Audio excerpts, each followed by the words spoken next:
Welcome to the only daily podcast focusing on compliance news of the day. Each morning, start your day with a cup of coffee and Tom Fox, the voice of compliance, to hear about 4 of the top compliance, corruption, or leadership stories you will need to start your day.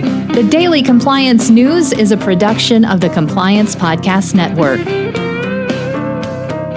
First, a word from this month's sponsor, Ethico. In the delicate arena of compliance, every conversation matters.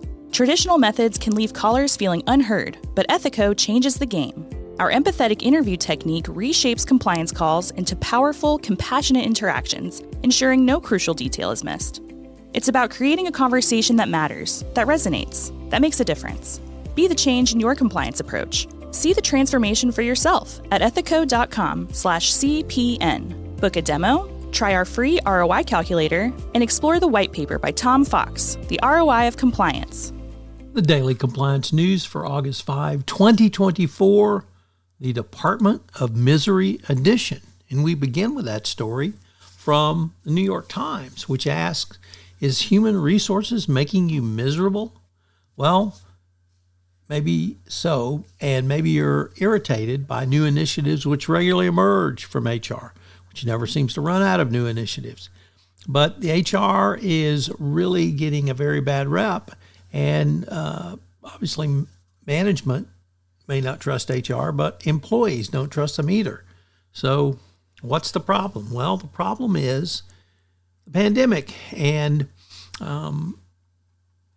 HR is now seen as a place where everything feels like a fool's errand, and that nothing has been gotten done successfully because they've been fighting fires with cans of gasoline.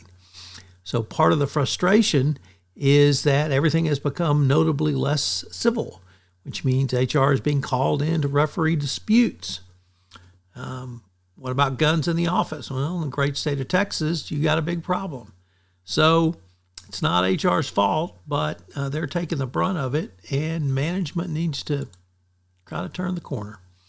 Next up from the Economic Times, I believe a first-time contributor to the Daily Compliance News that reports that income inequality significantly contributes to corruption in all its forms,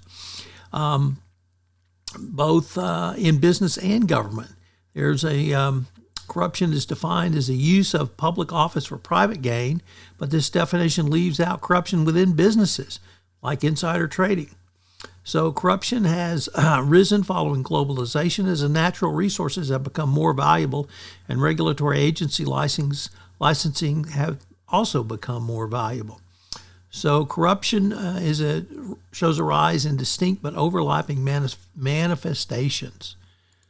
Next up from the Financial Times, Elon Musk thought that when Tesla shareholders approved his $56 billion pay package, he thought he would get it. Well, what he didn't realize is that corporate votes don't overrule court cases. In a day-long hearing before Kathleen McCormick in the Delaware Court of Chancery, lawyers argued that the shareholder vote was shareholder democracy in action, but the judge seemed skeptical at best because corporate votes can't overturn court cases. The final story comes to us from the Wall Street Journal Risk and Compliance Journal. Dylan Tokar reports that the Department of Justice has finally released its whistleblower incentive program. As I mentioned at the start of this podcast, this month's sponsor for the entire Compliance Podcast Network is Ethico. Have you ever wondered how to show the ROI of your compliance program? Have you struggled with the budgeting process, getting the funds you want for your compliance program? Well, I've partnered with Ethico to put together a white paper on the ROI of compliance, which shows you not only how to demonstrate ROI, but also how to speak finance when you're sitting across from the CFO with your budget proposals. Check out the website and get the white paper. The Daily Compliance News is a production of the Compliance Podcast Network and a proud member of C-Suite Radio. Thanks so much for listening. I hope you'll join me again tomorrow.